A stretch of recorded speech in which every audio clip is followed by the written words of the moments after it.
गाना भी जानते हो, बजाना भी जानते हो, तीनों क्रियाओं में परम दक्ष हनुमान जी महाराज हैं। तो भगवान का नाम जपना प्रारंभ कर दिया।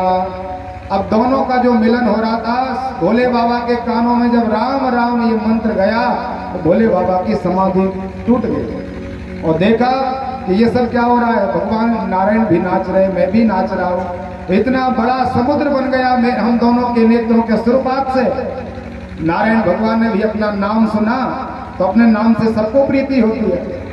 कहाँ कहों लगी नाम बढ़ाई, राम न सकत नाम गुण गाई। परमात्मा भी अपने गुणों का गुणानुवाद नहीं कर सकते। भगवान ने भी श्रवण किया और भोले बाबा भी गाने लगे, भगवान नारायण भी गाने लगे। गाते गाते दोनों देवता एक दूसरों से अलग हो गए। ऐसे युक्ति श्री हनुमान जी महाराज ने की। बड़ा सुंदर दोनों का प्रेम है और निरंतर एक दूसरों का स्मरण करते हैं। ऐसे हरि और हर हम दोनों को प्रणाम करते हैं। बोले हरि हर भगवान की जय हो। यहाँ तक ये भगवान शिव का दिव्य चरित्र था। अब भगवान श्री सुखदेव स्वामी परीक्षित को कहते हैं, राजन मैंने आपको मनु और शत्रुपा के बारे में बताया।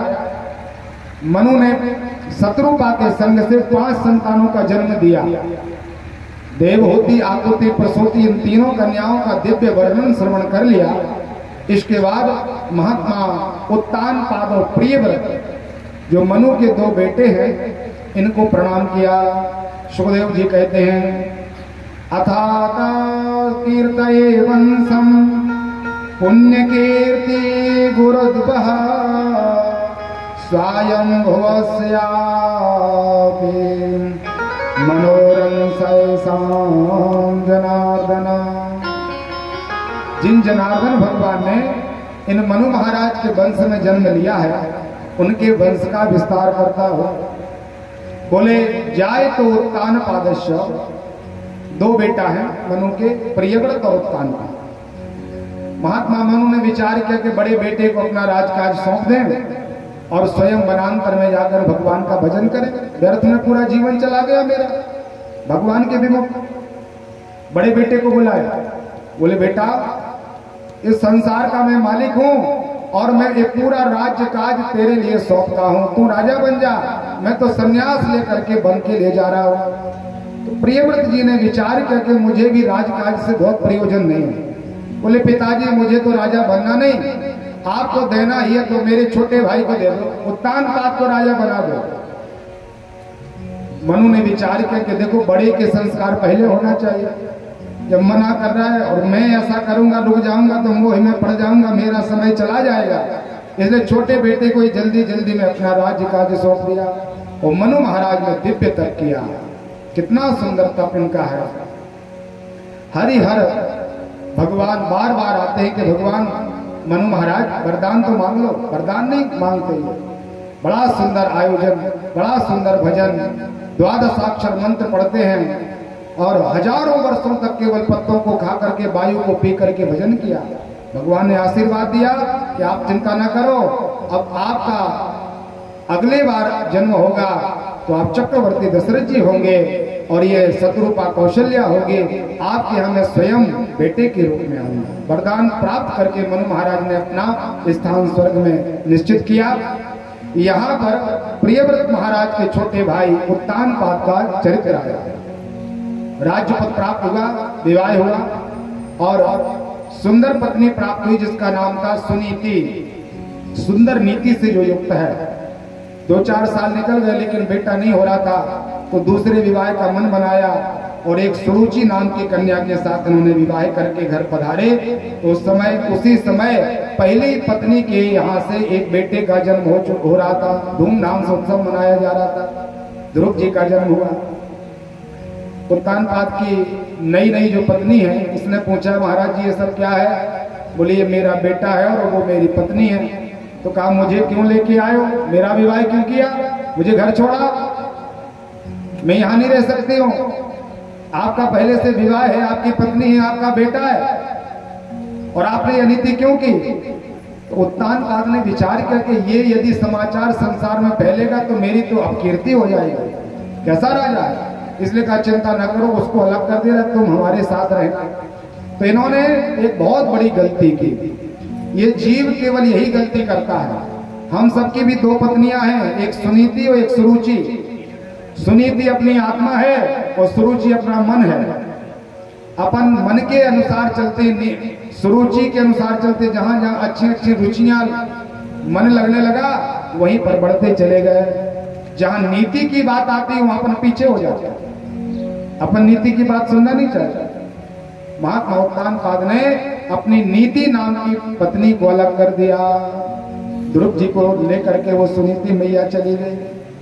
अब उसने विचार किया कि देखो मेरा जितना शेष जीवन बचा है वो तो मैं काट ही लूंगी, लेकिन इस बेटे का मार्गदर्शन होना चाहिए। अभी ये नवजात बालक है तो बिल्कुल छोटे से बेटे को अपने साथ रखती और कहीं सत्संग होता तो कथा सुनाती, महात्माओं के चरणों में प्रणाम कराती, उनकी रज इसके माथे पर रखवाती, तीर्थों में डाल देती, शालिग्राम भगवान के मंदिर में लिटा देती। धीरे धीरे महात्मा ध्रुव जी का संस्कार बढ़ने लगा। संस्कार तो बाल्यावस्था ही से प्राप्त होता है।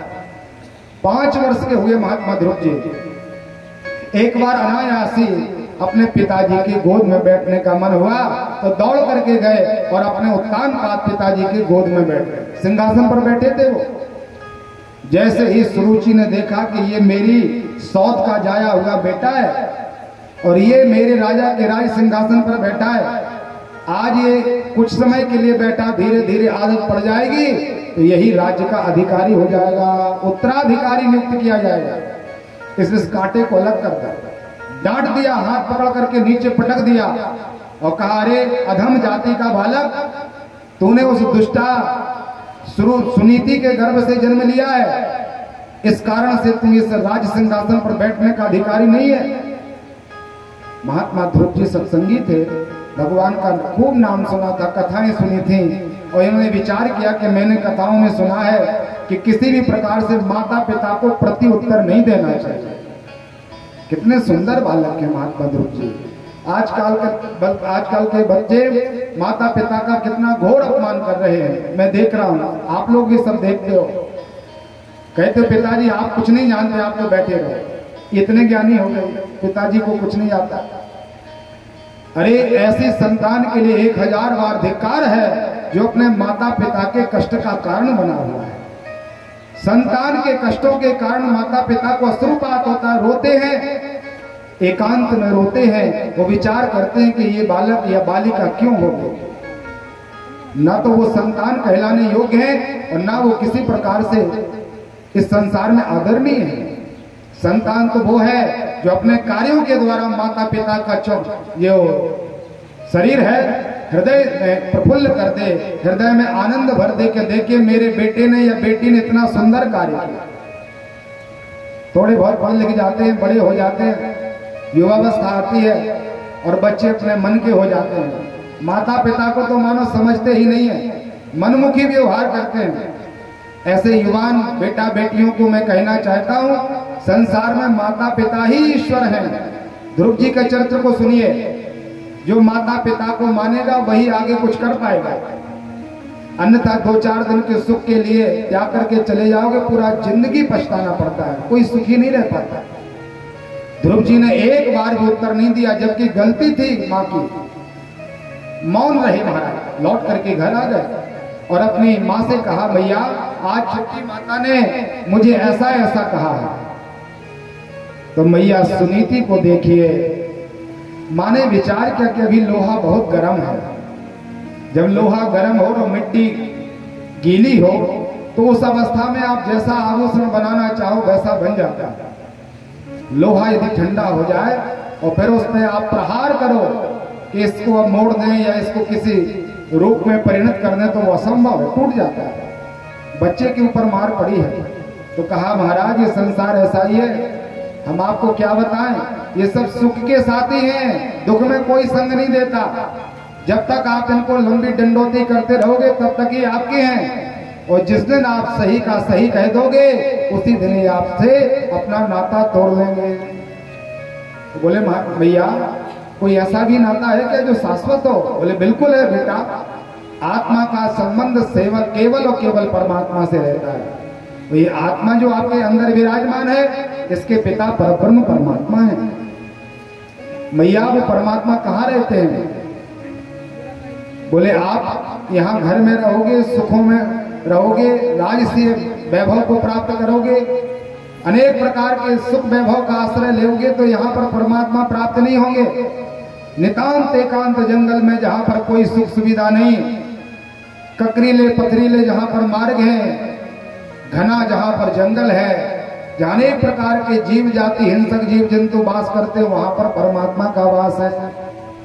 मैया सुनीति ने विचार किया कि बेटा को यदि कह दे कि घर पर रहो भजन करो तो ये यहाँ पर भजन तो करेगा, लेकिन मेरी छोटी बहन जो सुरुचि है उसके गर्भ से भी बालक जन्म लेगा आगे चलकर, और वह बालक अनेक प्रकार के वैभव में रहेगा, नाना प्रकार के आभूषण वस्त्रादि से अलंकृत होगा, और मेरे ध्रुव जी के पास कुछ भी नहीं है। उसको देखेगा तो इसके अंदर थोड़ी सी जलन भावना आ जाएगी कि देखो इसके पास इतना है, मेरे पास क्यों नहीं। बच्चों में हो जाता है, सामने वाला बच्चा जो भी लिए हो वो दूसरे वाले को भी चाहिए, इस कारण से इसके मन में असूया भावना आ जाए। इसलिए माँ सुनीति ने कहा कि ऐसे राज्यिक सुखों में परमात्मा कभी प्राप्त नहीं होता, जंगल जाना पड़ेगा बेटा। 5 वर्ष के ध्रुव जी हैं, विचार कीजिए हमारी अवस्था कितनी हो गई, और हमने आज तक ऐसा विचार नहीं किया कि सब घर बार छोड़ दें और अब तो भगवान का भजन करें। एक बब्बा जी थे, बिल्कुल अंतिम श्वासें गिन रहे थे, फिर भी घर का मोह नहीं छूट रहा था। नारद जी उनके सामने से निकल गए, बोले भैया, अरे पिताजी आप क्यों यहाँ पर ऐसे बैठे हो, क्या दुख तकलीफ है? बोले 2 बज गए, बहू ने भोजन नहीं दिया।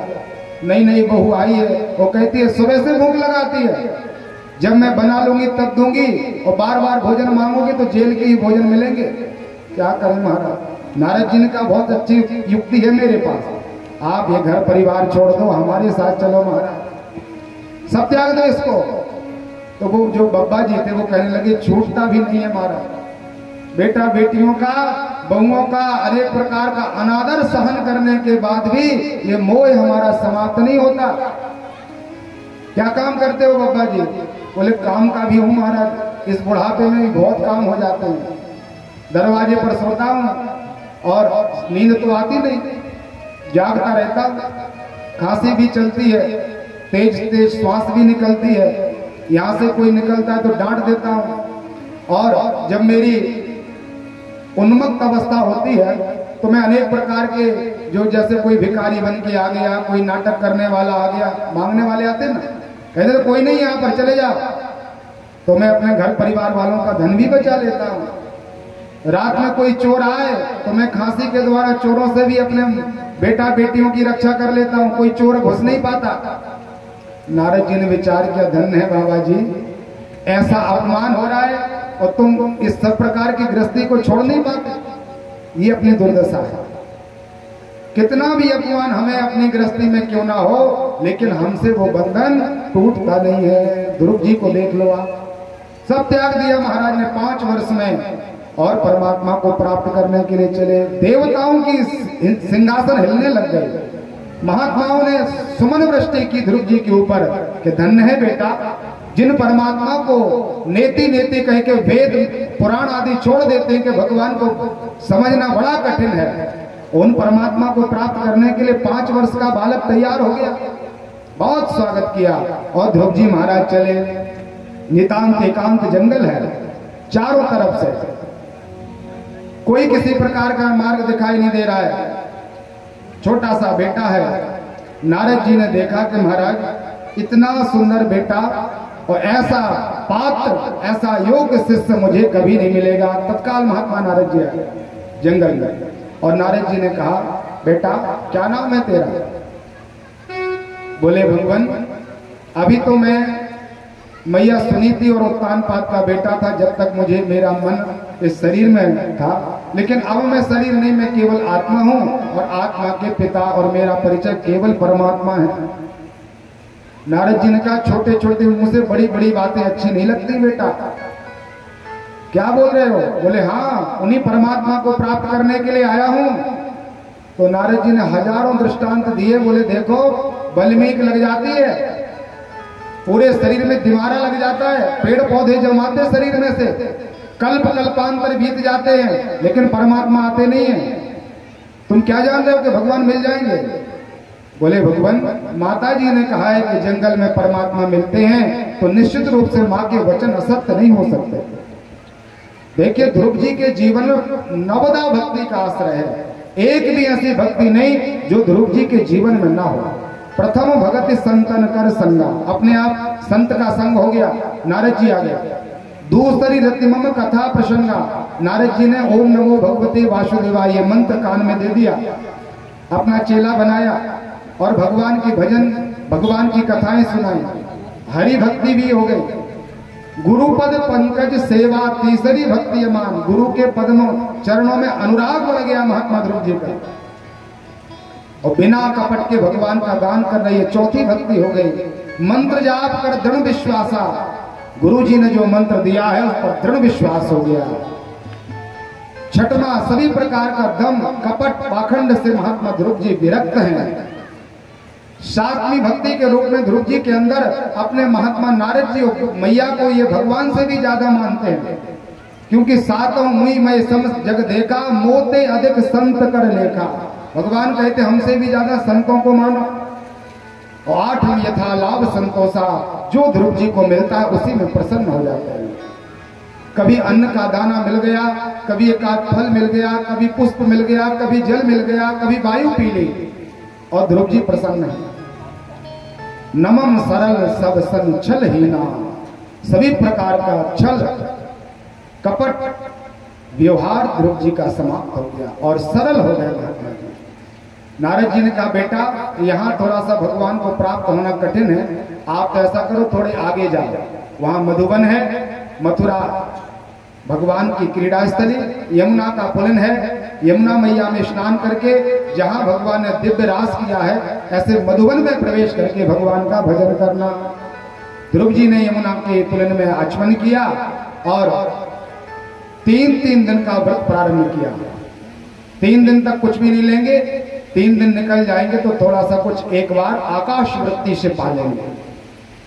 1 महीना इन्होंने व्रत चलाया। दूसरे महीने में 6 दिन का संकल्प लिया। तीसरे महीने में इन्होंने 9 दिन का संकल्प लिया। 9 दिन तक कुछ भी नहीं,